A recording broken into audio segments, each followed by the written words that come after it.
I learned the cost of blindness at 3:47 a.m. on a Tuesday. My best friend's confession crackled through my phone speaker. I've been seeing Sarah for months. Sarah, my girlfriend of 2 years. As his words sank in, I replayed every interaction, every dinner, every laugh we'd shared. The signs had been everywhere. Her phone face down during meals, his sudden interest in her favorite coffee shop, the way their eyes never quite met when we were all together. I had been functionally blind in a world of constant signals. That night changed everything. It awakened something primal. The realization that beneath every smile, behind every word, within every gesture, lies a hidden language that most people never learn to read. But you're about to master it. This isn't about becoming paranoid or cynical.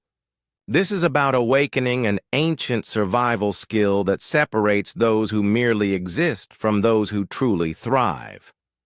The ability to read human nature like a book, written in a language only you understand. The eyes remember what the mouth tries to forget. Evolution trained us to control our words, our posture, even our expressions.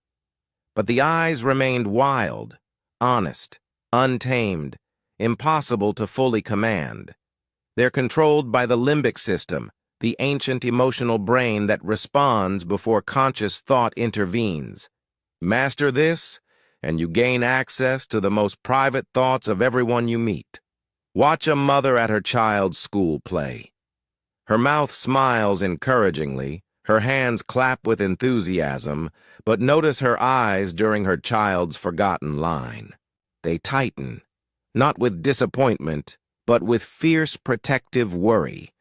Not about the performance, but about the wound this moment might leave on her child's tender confidence.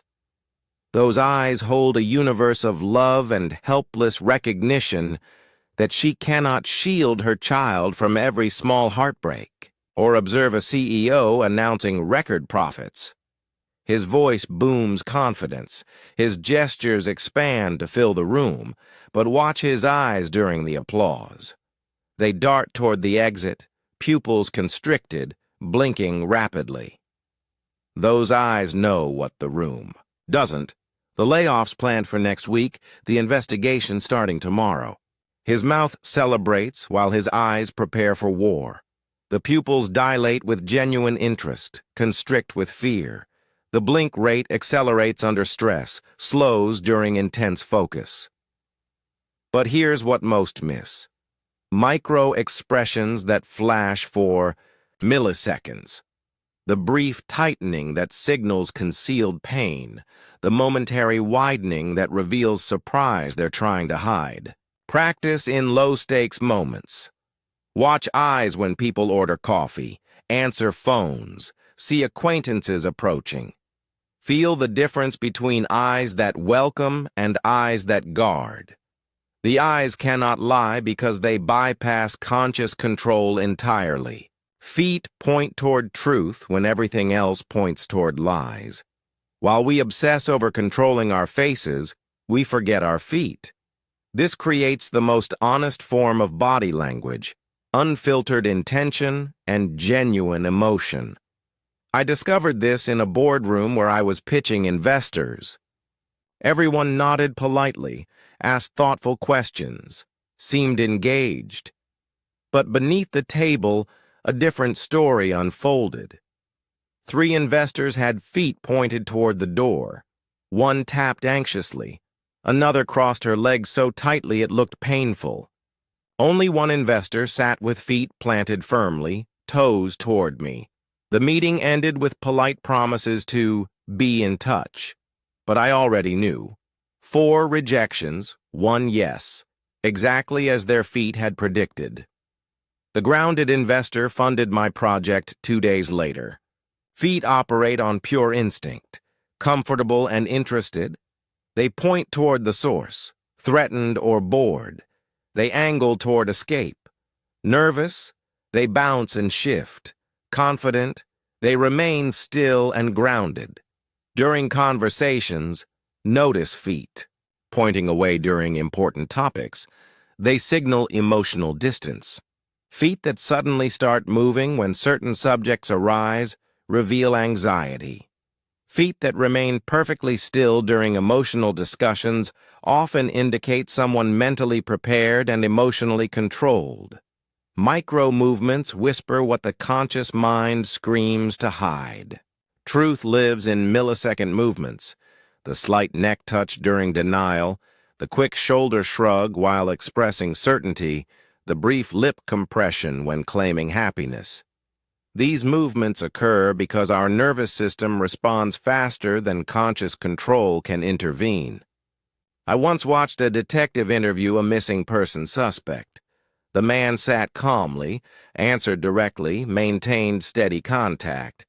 But every time the detective mentioned the victim's name, his left shoulder rose almost imperceptibly, a micro shrug suggesting dismissal or discomfort. When asked about their last meeting, his hand briefly touched his throat, self-soothing that appears when people feel vulnerable or threatened. 6 hours later, he confessed. The micro movements had revealed emotional stress his conscious mind tried to hide. Learn to spot the neck touch accompanying deception, the eyebrow flash signaling surprise, the lip bite revealing anxiety, the head tilt indicating confusion. But remember, context matters. A single movement means nothing. It's the pattern, the timing, the combination that tells the story. Silence speaks louder than any confession. The most important conversations happen between sentences. What people don't say, can't say, or won't say often matters more than their words. Powerful observers learn to hear these silences. A friend once described her perfect relationship, talking for 30 minutes about shared interests, compatible goals, easy communication. But in that entire conversation, she never once mentioned physical affection, desire, or feeling wanted. The absence was deafening. 3 months later, she confided they'd been struggling with intimacy for over a year. Listen for emotional gaps in stories. Notice when someone describes trauma without mentioning how it felt, discusses major decisions without explaining reasoning, carefully avoids certain topics. The pause before an answer often reveals more than the answer itself. Master comfortable silence in conversations. Don't rush to fill pauses. Let people sit with thoughts. They'll often fill silence with truths they hadn't planned to share. Timing reveals the difference between memory and invention. Truth has its own rhythm, natural pauses of memory retrieval, authentic hesitation of genuine emotion, organic flow of real experience. Lies have different timing. Too smooth, too fast, unnaturally rehearsed. Real memories take time to access. When asked about specific events, genuine recollection involves brief pauses while the brain searches. People might look up and write, accessing visual memory, saying, "Let me think," before beginning. Details emerge in experienced order, not logical narrative structure. Fabricated stories flow with suspicious smoothness. People begin speaking immediately, without natural memory delay. Stories flow in perfect chronological order with highlighted details and consistent emotional tone throughout. Watch for answers that come too quickly to complex questions, responses that sound practiced, stories that feel too polished. Real life is messy. Real memories reflect that messiness. But also beware of delays that feel performed, obvious stalling tactics. Understanding baseline behavior is key. How does this person normally respond? What's their typical speech pace? Once you know their natural rhythm, deviations become obvious. Patterns are prophecy. They predict by revealing the past. Humans are creatures of habit, with remarkably consistent behavioral patterns across time and situations. Once you identify someone's core patterns, you can predict future actions with startling accuracy. I worked with a colleague who had a predictable deadline pattern. 3 weeks out, energized and optimistic, talking about innovative approaches. 2 weeks, mentioning obstacles and complications. 1 week frantic work, often all-nighters. Result: technically competent work that fell short of initial vision, followed by explanations about external factors preventing success. After observing this through 5 projects, I could predict not just his behavior but his emotional state and explanations at each stage. More importantly, I learned to adjust my expectations and planning accordingly. Look for patterns in handling stress, success, conflict, and change. Notice consistent responses to criticism, praise, deadlines, social situations. Track recurring conversation themes, complaints, boasts, worries, avoidances. Understanding patterns doesn't mean judging people or writing them off. It means seeing clearly and adjusting interactions accordingly. Past behavior really is the best predictor of future choices. Clothing is autobiography written in fabric and choice.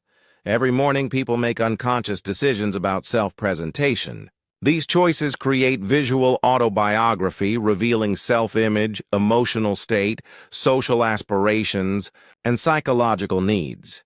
The key isn't judging fashion sense, but understanding psychology behind choices. Why black when feeling vulnerable? What does sudden formal dressing mean for typically casual people? How does clothing change when trying to impress, hide, rebel, or belong? I observed a woman during divorce proceedings. First day, soft blue dress, minimal makeup, simple hair, projecting vulnerability, seeking sympathy. Third session, sharp black suit, bold red lipstick, severe hairstyle, armor for battle. Final day, modest gray dress, understated jewelry, projecting reasonableness and stability. Her clothing told the story of her emotional journey and legal strategy more clearly than words. Notice sudden style changes, clothing condition and care, how outfits affect behavior. Someone standing taller in formal wear, becoming outgoing in bright colors. Seeming confident in expensive clothes or comfortable in casual wear. Clothing is completely controlled choice, making it conscious communication. You're reading self-image, not style. Fashion fades, but self-perception is permanent and always shows up in what people wear. Repeated phrases are windows into core programming. Listen to words and phrases people unconsciously repeat, their emotional reflexes revealing inner workings. Everyone has signature phrases they return to. I'm just tired, overwhelmed, but don't want to appear weak. Whatever happens, happens, acceptance or learned helplessness. I don't have time for drama, usually surrounded by self-created drama. I knew someone who ended every conflict story with, but I took the high road. After hearing this dozens of times, I realized it wasn't behavior description but passivity justification. He transformed inability to stand up for himself into moral virtue. The repetition revealed deep insecurity about being seen as weak. Pay attention to emotional context when people use signature phrases. Notice, I'm fine when clearly not, I don't care when obviously caring, it's not a big deal when it clearly is. These repeated denials often point directly to what matters most. Some phrases reveal deep beliefs. People always let you down, protective pessimism. Everything happens for a reason, faith or need to find meaning. I can't trust anyone. Desperate desire to trust but to hurt. Most revealing are self-descriptions. I'm not good at insecurity areas. I always or I never rigid self-concepts. I'm the type who desired perception versus actual behavior. Repeated phrases are emotional fingerprints, unique and remarkably consistent.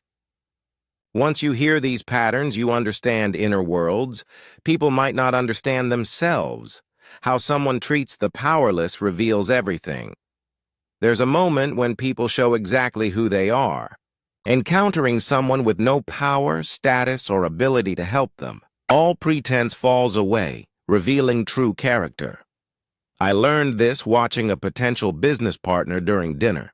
Throughout our conversation, he was charming, respectful, engaging. Then our server accidentally spilled water near his plate. The transformation was immediate and chilling. His voice became sharp. Body language shifted to intimidation. He didn't yell, but his words carried coldness that made the server visibly uncomfortable. When she apologized, he didn't acknowledge her humanity. In that moment, I saw his true self. The charm was performance. Respect was conditional. Engagement was transactional. I declined the partnership, later learning he had a reputation for being impossible once courtship ended. Watch interactions with servers, janitors, receptionists, security guards, drivers, anyone in service roles. Do they make eye contact? Say please and thank you? Treat them as humans worthy of courtesy or invisible background elements. Notice subtle respect or disrespect signs. Learning names, acknowledging good service, remaining patient with mistakes, speaking with same tone used for impressive people. Pay special attention to responses when service workers make mistakes. Everyone errs, but responses reveal character. Understanding and patience or opportunity to assert dominance. How someone treats the powerless is how they'll treat you once they no longer need something. It's private behavior once public performance ends. True kindness doesn't require audience or benefit. It recognizes inherent human dignity. Inner stillness is the foundation of all observation.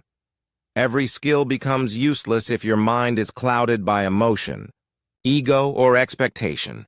The greatest observers share one crucial quality: ability to remain internally calm while externally alert. When your mind is noisy with judgment or emotional reaction, you become blind to what's happening. You see what you expect rather than what's there, projecting fears and biases instead of observing genuine signals.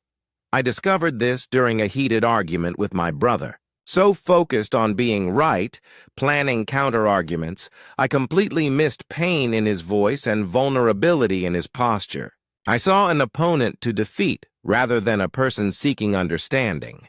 Days later, replaying the conversation, I realized he hadn't been attacking. He'd been asking for help. My emotional noise had deafened me to his actual message. True observation requires emotional neutrality, witnessing without immediately judging, gathering information without rushing to conclusions, remaining curious rather than certain.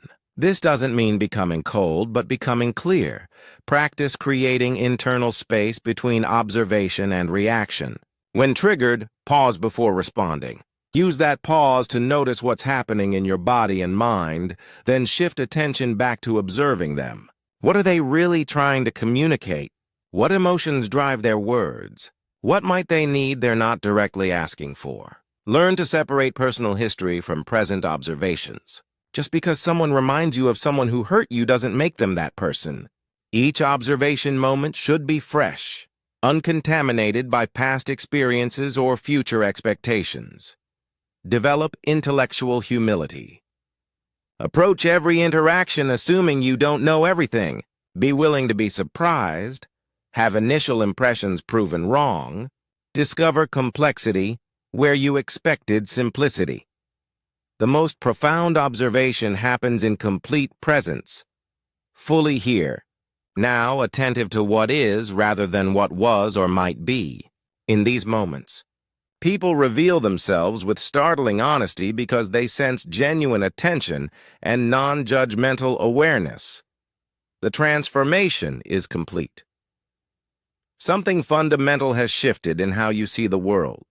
You've awakened an ancient skill most never develop: the ability to read the hidden language of human behavior. The silent communication revealing truth more clearly than spoken words. But with this power comes responsibility. You'll see things others miss, understand motivations others ignore, recognize deception others accept. This knowledge can isolate if you're not careful. You might feel frustrated by others' blindness, how easily they're fooled, how readily they believe comfortable lies over uncomfortable truths. Use this gift wisely. Don't become the person who always points out what others miss. Don't turn every interaction into analysis. Don't let your ability to see through people make you cynical. Instead, let enhanced perception deepen compassion. When you truly see someone, their fears, hopes, struggles, you often discover their behavior makes perfect sense given their inner world. Remember, everyone fights battles you know nothing about. The arrogant person might be desperately insecure. The cold one might be protecting a wounded heart. The superior acting individual might feel fundamentally inadequate. Your ability to see these deeper truths is a gift helping you respond with understanding rather than judgment. This skill will change your relationships, career, entire approach to human interaction. You'll make better decisions about who to trust, avoid, or invest time in. You'll become more effective in negotiations, perceptive in friendships, discerning in love. You'll protect yourself from manipulation while opening to authentic connection. But perhaps most importantly, you'll develop a deeper relationship with yourself. As you become skilled at observing others, you'll inevitably become more aware of your own patterns, triggers, unconscious behaviors. This self-awareness is the foundation of all personal growth and source of genuine confidence. The world is full of people who speak loudly but say nothing meaningful, perform constantly but reveal nothing authentic, demand attention but offer nothing valuable. You are no longer one of them. You have become something rarer and more powerful. Someone who sees clearly, speaks thoughtfully, acts with wisdom. In a world of noise, you have learned the power of silence. In a culture of performance, you have mastered observation. In an age of superficial connection, you have developed the ability to see into the depths of human nature. This is your invitation to a different way of being, more aware, discerning, genuinely connected to the truth of each moment and person you encounter. The ordinary world will never look the same, because you will never be the same. Welcome to your new reality, the one where you finally see what was always there, waiting for you to learn how to look.